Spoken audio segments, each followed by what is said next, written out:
Tai apie mano futbolo trenerį Vytautą. Čia dabar turėtų pajungti. Vytautas Taškūnas po to, kai baigė savo karjerą kaip profesionalus futbolininkas, sugalvojo tapti futbolo treneriu. Aš ir mano komandos draugai buvom pirmieji auklėtiniai. Jis mus augino nuo 6-7 metų iki kažkur 15-16. Ir viena pamoka, pagrindinė pamoka, kurią jis mūsų išmokė, tai gyventi kaip sportininkam profesionalam. Kas reiškia nerūkyti, negert, laikytis režimo, sveikai maitintis.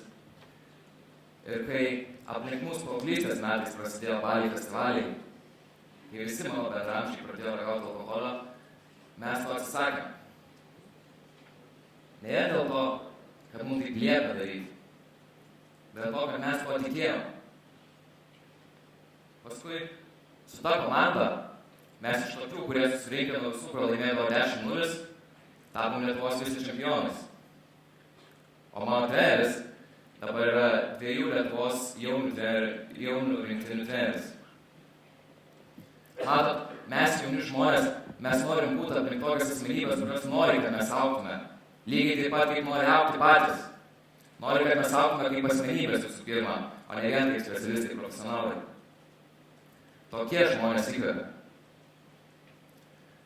Antra asmenybė, kurią kalbėsiu, tai mano buvęs direktorius Bronislavas Burgis. Šiuo metu mokusi Ktu gimnazijoje. Tiem, kas iš jūsų galbūt nėra girdėję, tai šis žmogus per 25 metus nuo visiško nulio pastatė gimnaziją iki tokio lygio, kad jinai dabar yra antra mokykla Lietuvoje. Iš mūsų mokyklos kiekvienais metais gimnazistai įstoja į top 3 pasaulio universitetus. Ir jis tai padarė griežtų taisyklių pagalba.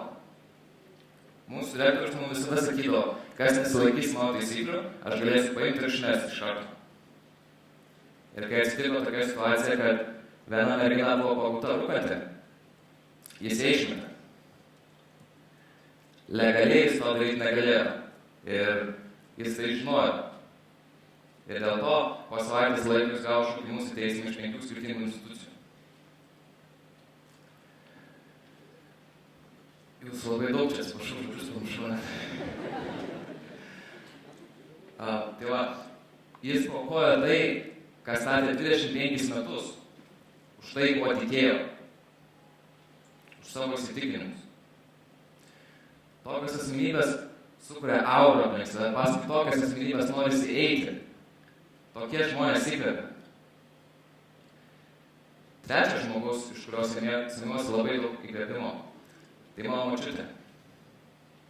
Čia. Sovietų priespaudos metais jinai buvo istorijos mokytoja.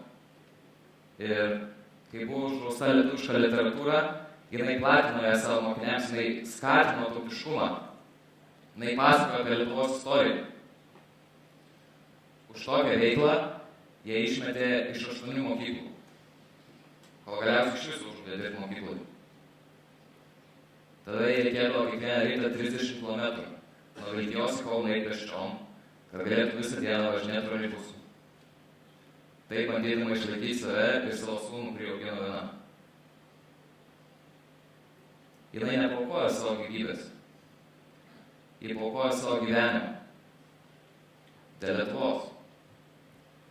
Dėl tos pačios Lietuvos, apie kurią dabar tiek daug žmonių aplinkui sako, va, čia tas blogai, čia nas negerai.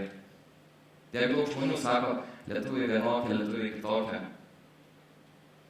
Dėl tos pačios Lietuvos, iš kurios tiek daug mano bendramžių nori išvažiuoti, rinkdamiesi kur studijuoti ir niekada negrįžti.